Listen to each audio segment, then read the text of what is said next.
ನೋಡಿ, ನೀಟ್ ರಣರಂಗ ಈಗ ದೇಶವ್ಯಾಪಿ ಹರಡ್ತಾ ಇದೆ.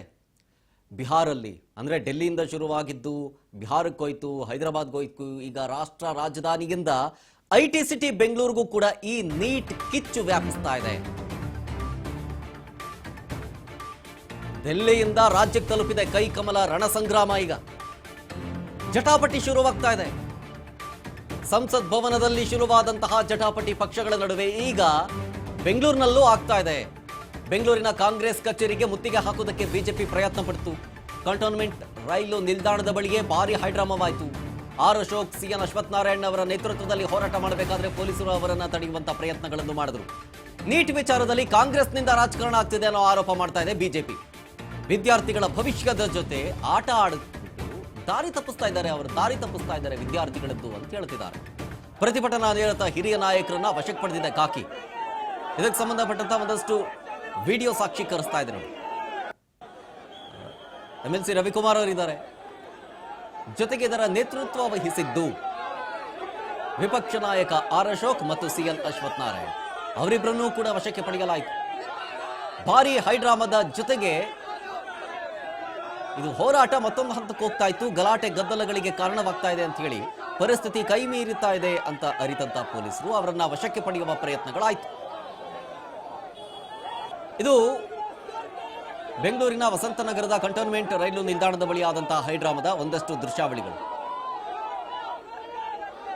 ತದನಂತರ ಅವರನ್ನ ಹೈಗ್ರೌಂಡ್ಸ್ ಪೊಲೀಸ್ ಸ್ಟೇಷನ್ ಹತ್ರ ಕರ್ಕೊಂಡು ಹೋದ್ರು. ಅಲ್ಲಿಂದ ಬಿಜೆಪಿ ನಾಯಕರು ಇವಾಗ ಕಮಿಷನರ್ ಕಚೇರಿಗೆ ದೂರು ಕೊಡಲು ಕೊಟ್ಟಿದ್ದಾರೆ. ಫೈನ್. ಕೆಪಿಸಿಸಿ ಕಚೇರಿ ಮುಂದೆ ಒಂದ್ ಕಡೆ ರಣರಂಗವಾಯಿತು. ಬಿಜೆಪಿ ಶಾಸಕ ಬಿಪಿ ಹರೀಶ್ ಮೇಲೆ ಕಾಂಗ್ರೆಸ್ನಿಂದ ಮೊಟ್ಟೆ ದಾಳಿಯಾಯಿತು. ದೇಶದ್ರೋಹಿ ರಾಹುಲ್ ಗಾಂಧಿಗೆ ಧಿಕ್ಕಾರ ಅಂತ ಆರ್ ಅಶೋಕ್ ಕೂಗ್ತಾರೆ ಈ ಸಂದರ್ಭದಲ್ಲಿ. ಆಡಳಿತ ಪಕ್ಷದ ವಿರುದ್ಧ ವಿರೋಧ ಪಕ್ಷದ ನಾಯಕರು ಸಿಡಿದೇಳ್ತಾ ಇದ್ದಾರೆ. ಮೊಟ್ಟೆ ಎಸೆದ ಬಳಿಕವೂ ಕಚೇರಿ ಮುತ್ತಿಗೆ ಹಾಕುವುದಕ್ಕೆ ಮುಂದಾದ್ರು ಬಿಜೆಪಿ ನಾಯಕರು. ಬಿಪಿ ಹರೀಶ್ ಅವರನ್ನ ಭದ್ರತೆಗಲ್ಲೇ ಕರ್ಕೊಂಡೋಯ್ತು ಕಾಕಿ ಪಡೆ. ಮೊಟ್ಟೆ ಎಸೆತ ಆದ್ಮೇಲೆ ಹೇಳಿದ್ನಲ್ಲ, ಈ ಹೈಡ್ರಾಮವನ್ನ ಕಂಟ್ರೋಲ್ ಮಾಡೋದಕ್ಕೆ ಪೊಲೀಸರು ಭಾರಿ ಹರಸಾಹಸ ಪಟ್ಟಿದ್ದಾರೆ. ಕೆಪಿಸಿಸಿ ಕಚೇರಿಯ ಮುಂಭಾಗದಲ್ಲಿ ರಣರಂಗವೇ ಸೃಷ್ಟಿಯಾಗಿತ್ತು. ಅದೆಲ್ಲದಕ್ಕೂ ಕಾರಣ ನೀಟ್ ವಿಚಾರ. ಬಿಜೆಪಿ ಶಾಸಕ ಬಿಪಿ ಹರೀಶ್ ಅವರ ಮೇಲೆ ಮೊಟ್ಟೆ ಎಸೆದ ಪ್ರಕರಣವೂ ಕೂಡ ಆಯಿತು.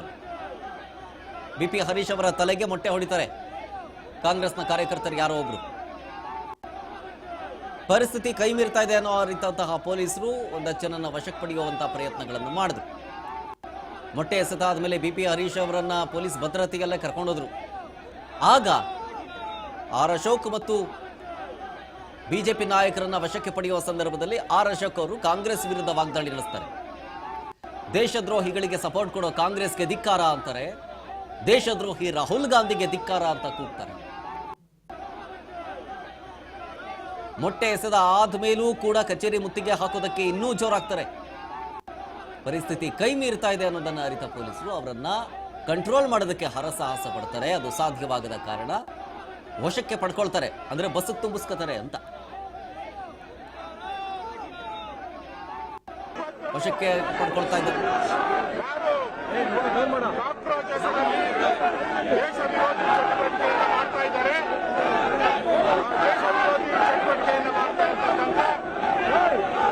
ವ್ಯಕ್ತಿಗಳಿಗೆ ಇವತ್ತು ರಾಹುಲ್ ಗಾಂಧಿ ಬೆಂಬಲವನ್ನು ಕೊಡ್ತಾ ಇದ್ದಾರೆ.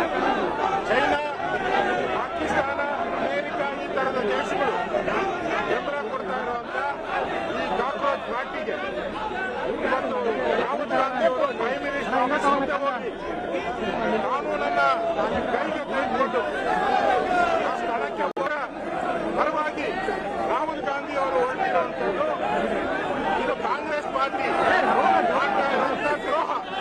ಇವರು ಜನ RCBಯಲ್ಲಿ ಅಮಾಯಕ ವಿದ್ಯಾರ್ಥಿಗಳು ಸತ್ತರು. ಅದಕ್ಕೆ ಉತ್ತರ ಕೊಡಿ ರಾಹುಲ್ ಗಾಂಧಿ.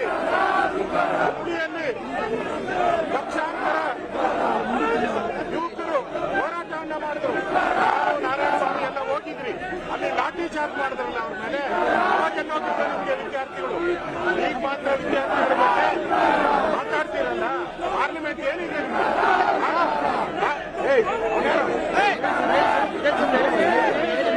ನಾಲಾಯಕ ವಿರೋಧ ಪಕ್ಷದ ನಾಯಕ ನೀನು. ಮಾತಾಡಕ್ಕೆ ಕೆಪಾಸಿಟಿ ಇಲ್ಲ, ಮಾತಾಡಕ್ಕೆ ದಾಖಲೆ ಇಲ್ಲ. ಇವತ್ತು ಬಂದು ರಸ್ತೆಯಲ್ಲಿ ನಿಂತ್ಕೊಂಡು ಪ್ರಧಾನಿ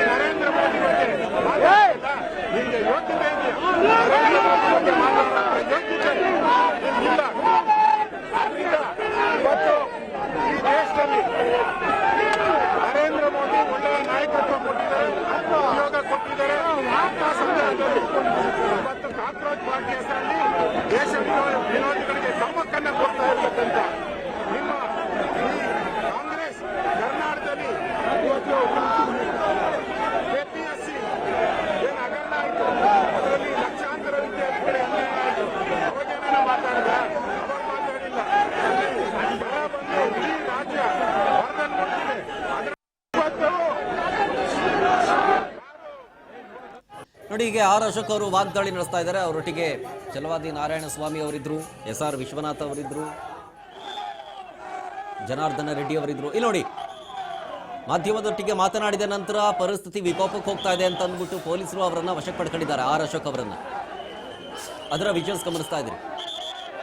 ಅದಾದ ನಂತರ ಕಾಂಗ್ರೆಸ್ನ ವಿರುದ್ಧ, ಜೊತೆಗೆ ರಾಹುಲ್ ಗಾಂಧಿ ಅವರ ವಿರುದ್ಧ ಧಿಕ್ಕಾರವನ್ನ ಕೂಗಿ ತಮ್ಮ ಆಕ್ರೋಶವನ್ನ ಹೊರಹಾಕಿದ್ದ ಪರಿ ಇದು.